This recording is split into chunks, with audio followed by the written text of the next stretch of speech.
అధికార ప్రతిపక్షాల మధ్య కొన్ని రోజుల నుంచి కూడా మాటల యుద్ధం కొనసాగుతుంది. మనతో మాట్లాడడానికి భువనగిరి ఎమ్మెల్యే కుంభం అనిల్ రెడ్డి ఉన్నారు.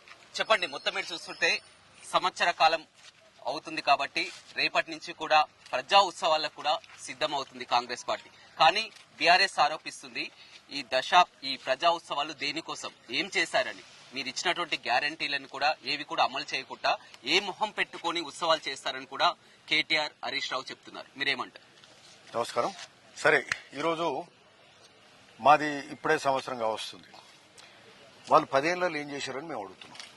వాళ్ళు 10 ఏళ్లలో రుణమాఫీ చేయలే. మొదటి దఫా 4 ఏళ్లలో చేశారు. రెండోసారి ప్రభుత్వానికి వస్తే అసలు రుణమాఫీ చేయలే. పేదోనికి ఇల్లు కట్టేయాలి, 10 ఏళ్లలో ఒక్క ఇల్లు కట్టేయలేదు. అంటే ఇంతకంటే దారుణం ఇంకోటి ఉండదు. ఇవి చాలు వాళ్ళు ఏం చేయలేదు అనడానికి.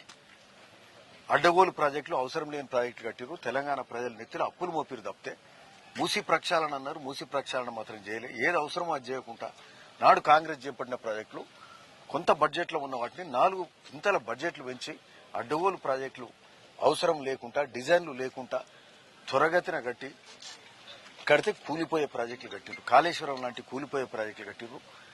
ఉద్యోగాలు ఇయ్యలే.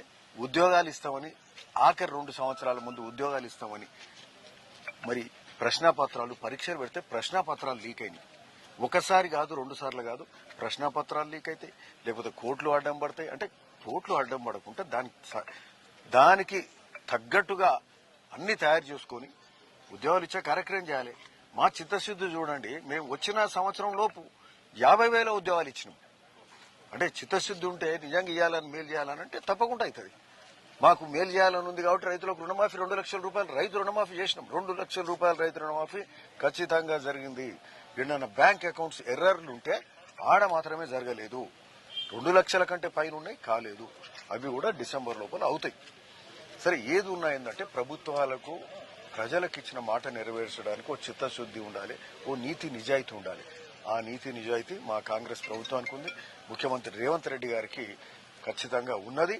మరి ఇవేగాక అనేక కార్యక్రమాలు చేస్తారు. మొన్న బీసీలకు బీసీ, ఎస్సీ, ఎస్టీ హాస్టల్స్లలో 40% వాళ్లకు ఉపకార వేతనం స్టైఫండ్ గానీ 40% పెంచారంటే. కానీ ఈ మధ్య కాలంలో జరుగుతున్నటువంటి అటాక్ ను కూడా మీరు కూడా చూస్తున్నారు. ఎందుకంటే బీఆర్ఎస్ పదే సీఎం రేవంత్ రెడ్డి పరిపాలన అనుభవం లేదు, ఆ ముఖ్యమంత్రిగా కూడా కొనసాగుతాడా, ఈ 4 సంవత్సరాలు కూడా కొనసాగలేరన్నటువంటి ఆరోపణలు కూడా చేసినటువంటి పరిస్థితి. సరే, ఇది ఎట్లా ఉందంటే ప్రతిపక్షం అంటే జనరల్ గా ఏంటంటే వీళ్ళకు కొంత ఏమనాలంటే కొంచెం బుద్ధి జ్ఞానం ఉండాలి. ఎప్పుడైనా మాకు ప్రభుత్వం 5 ఏళ్లు పాలన చేయమని ఇచ్చారు. మేము పనులు మొదలుపెట్టి ఇప్పుడిప్పుడే మొదలుపెట్టి ఒక్కొక్కటి చేసుకుంటూ పోతున్న తరుణాన కొంత సమయం ఇచ్చినాక వీళ్ళు సరిగ్గా చేసినరా చేయలేదని ప్రజలు గ్రహిస్తారు. చేయలేని సందర్భంగా ప్రతిపక్షాలు కూడా ఆ రోజు ఒక బాధ్యత వహించాలి. ఈ రోజు నిర్మాణాత్మకమైన బాధ్యత వహించాలి, నిర్మాణాత్మకమైన విమర్శలు చేయాలి. ఈ రోజు ఏది కొన్ని మొదలుపెట్టే మూసీ ప్రక్షాళన అని మాట్లాడుతుంటే, మూసీ ప్రక్షాళన మొదలుపెట్టక ముందే ఇలా 1,50,000 కోట్లు తింటారు, ఇలా 1,50,000 కోట్లు ఢిల్లీకి పోతాయి, ఇక్కడ పోతాయి, అక్కడ పోతాయి, మీ డిపిఆర్ ఇది లేదు అది లేదని అడవులు మాటలు మాట్లాడుతారు. కమిషన్ అంటే వాళ్ళు అంతకుముందు 10 ఏళ్ల పాటు కమిషన్లు కొట్టి మేం గట్లనే చేస్తామని అనుకునే కార్యక్రమం చేస్తారు తప్పితే ఇంకోటి కాదు. అంటే ఎప్పుడైనా ఇట్లాంటి ప్రభుత్వాన్ని అంటే ఒక 5 ఏళ్లకు యాక్చువల్ గా కొన్ని దేశాలలో, కొన్ని రాష్ట్రాలలో కూడా ప్రభుత్వానికి వచ్చినాక స్టేబుల్ గా రాజకీయాలు అనేది ఎలక్షన్లు అప్పుడే రాజకీయం ఉండాలి. ఎలక్షన్లు అయిపోయినాక చేయనేయాలి. మళ్ళా ఎలక్షన్లు వచ్చే తరుణాన మీరు ఈ పనులు చేయలే, గివి చేయలే, మీరు ఫెయిల్ అయినారని ఆ రోజు మాట్లాడాలి, ఆ రోజు ప్రజలకు చెప్పాలి. ఈరోజు లోపల ప్రజలు కూడా గ్రహించి ఉంటారు. మీరు ఏది మొదలు కాకముందే అంటే ప్రభుత్వాన్ని వాళ్ళ బాధ్యత నిర్వహించకుండా ప్రజలలో ఒక అయోమయం సృష్టించే విధంగా అసలు ఏం జరుగుతుంది ఏంటిదనేది రోజు సోషల్ మీడియా ద్వారా ఇతరత్ర ఎక్కడో పూనాలనో ఎక్కడో నాగ్పూర్లో సోషల్ మీడియాల ద్వారా సెంటర్లు పెట్టుకుని వాటి ద్వారా రోజు ఒక గాలి వార్తలు వదులుతుంటే అంటే ఈ ప్రజలను కూడా ఒక్కొక్క సందర్భంగా ఏమనిపిస్తుందంటే ఈ చెప్పిందే 10 సార్లు చెప్పేవారు నిజమేమో అనే పరిస్థితి తీసుకొస్తుంది. అదే విషయం ఇప్పుడు అదే విషయం మొన్న లగచెర్ల ఘటన కూడా చూడడం జరిగింది.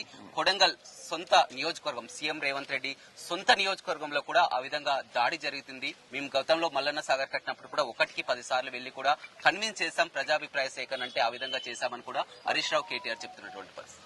ఇప్పుడు మల్లన్న సాగర్ లా భూములు గుంజుకురు, అంత పెద్ద మల్లన్న సాగర్ 50 టీఎంసీ అవసరం లేకుండే మా ఏది బసపూర్ రిజర్వాయర్ కూడా 1 టీఎంసీ ఉన్నదాన్ని 14 టీఎంసీ చేశారు. అడ్డగోలుగా పెంచారు, ఊర్లు ముంచారు. పాపం ప్రజలు ఇబ్బంది పడ్డారు. లాఠీ చార్జ్ చేసి భూములు గుంజుకున్నారు. కంపెన్సేషన్ ఇంతవరకు ఇవ్వలే. మా మల్లన్న సాగర్ భూ నిర్వాసితులకు ఇప్పటిదాకా పైసలు రాకపోతే మేము మొన్న ఉత్తమ్ సార్ బట్టి విక్రమార్క గారిని మాట్లాడి మొన్న 200 కోట్లకు శాంక్షన్ చేయించినాం. మేము ఒక్క వారం కింద మేము శాంక్షన్ చేయించినాం. ఈరోజు 50 కోట్లు వాళ్ళ అకౌంట్లో జమ అయినాయి. అప్పుల రాష్ట్రంగా అప్పులు మిగిల్చిపోయినారు.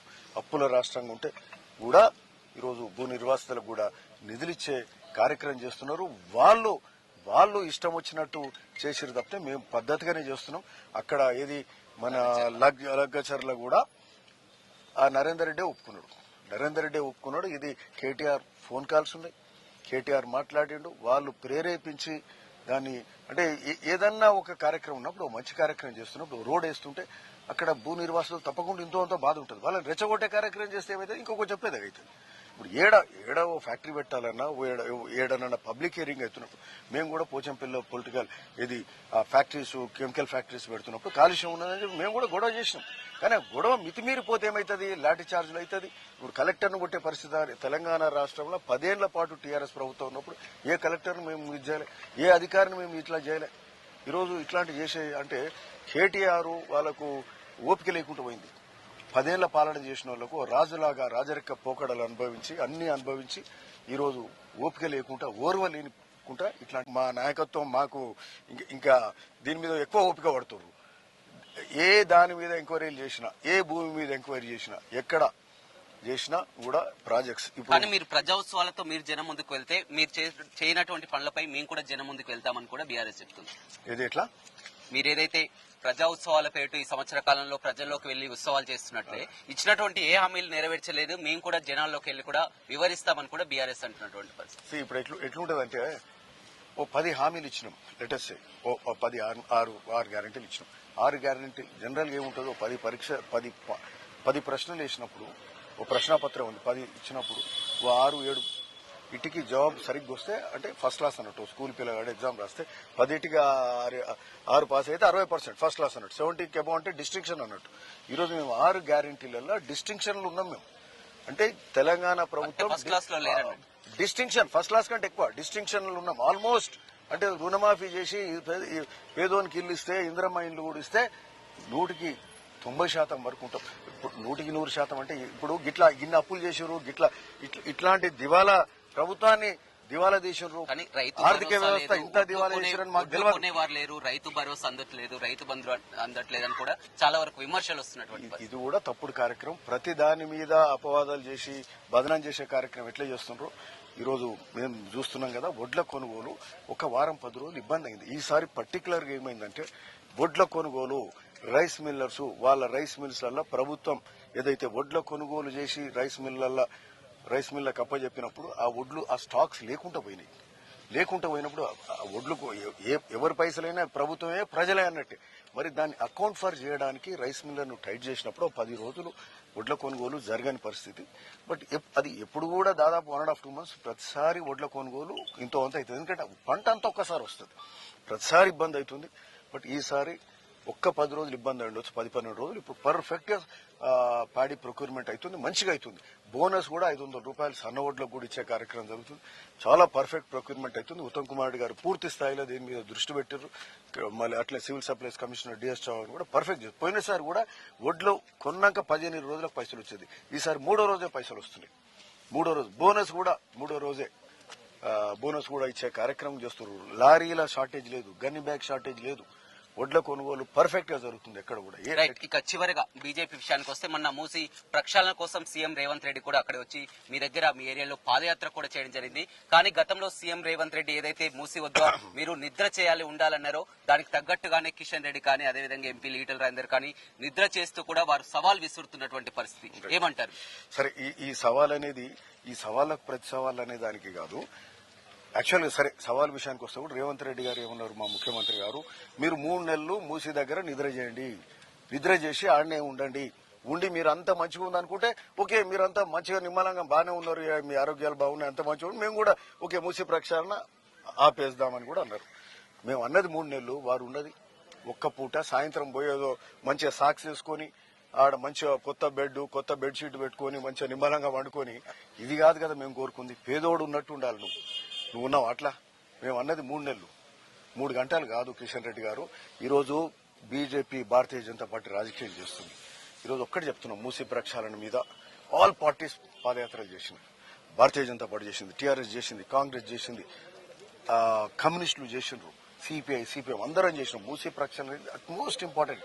ఇది నల్లగొండ, ఉమ్మడి నల్లగొండ దాదాపు 30-40 లక్షల జనాభాకే కాకుండా అటు రంగారెడ్డి జిల్లా, అటు హైదరాబాద్ కూడా మూసీ ప్రవహిస్తుంటే ఆ విధంగా కాలుష్యమైనట్టు మూసీ చాలా మంది ఇబ్బంది పడుతున్నారు. తెలంగాణ నుంచి ప్రతి ఒక్కడు హైదరాబాద్ ఉంటారు, ప్రతి ఇంటికి ఒకడు హైదరాబాద్ ఉంటారు.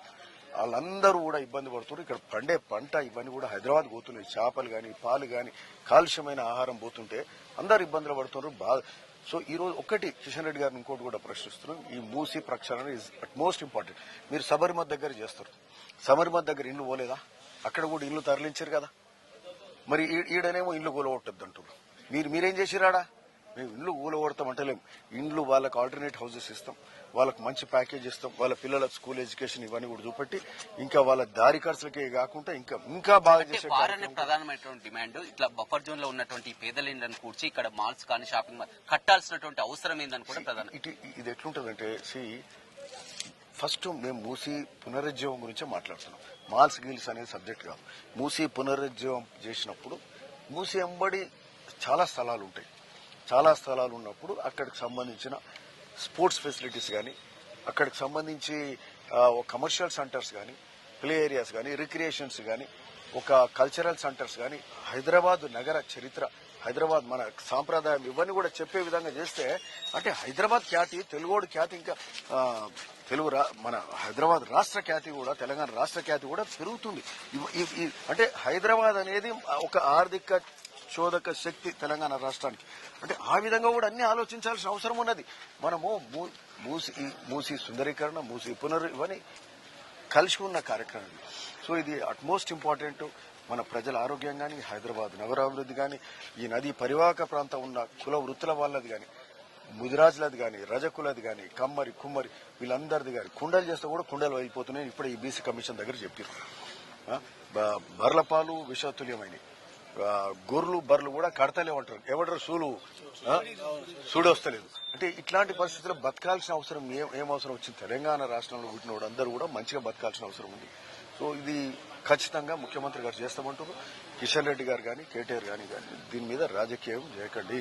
అక్కడ సబరిమతి చేస్తేనేమో మీకు ఓకే బీజేపీకి, ఇక్కడనేమో తెలంగాణలో చేస్తే మూసీ చేస్తేనేమో ఇది మీకు నచ్చలేదు. ఇది ఎట్లా లెక్క అని మేము కిషన్ రెడ్డి గారు అడుగుతున్నాం. చివరిగా చెప్పండి, ఈ సంవత్సర కాలంలో ప్రజాపాలనలో అంతా కూడా సంతృప్తిగా ఉందంటారు? 100% ఉంది, అంత పర్ఫెక్ట్ ఉన్నది. మీరు ఈ సోషల్ మీడియా ద్వారా కన్ఫ్యూజ్ చేసి అయోమయంలో పెట్టే కార్యక్రమం చేస్తారు. బట్ ఏది ఉన్నా ప్రజలు తప్పకుండా గ్రహిస్తారు. ప్రజలు మా పక్కకు ఉన్నారు. వచ్చే అన్నిట్లలో కూడా, వచ్చే అన్ని కార్యక్రమాల్లో కూడా మీరు కూడా చూస్తారు. రైట్, చూడొచ్చు ప్రజలకు ఇచ్చినటువంటి హామీలన్నీ కూడా ఒక్కొక్కటి నెరవేర్చుకుంటూ వస్తున్నాం. ఖచ్చితంగా ఇచ్చినటువంటి హామీలను మిగతా కూడా పూర్తి చేసి తీరుతాం. అదేవిధంగా మూసీపై బీజేపీ చేస్తున్నటువంటి ఆరోపణలో నిజం లేదు అని కూడా కుంభం అనిల్ రెడ్డి చెప్తున్నారు. Vote studio. అసలైన తొలి వెలుగు. ఫాలో వాట్సాప్ @తొలి వెలుగు అఫీషియల్.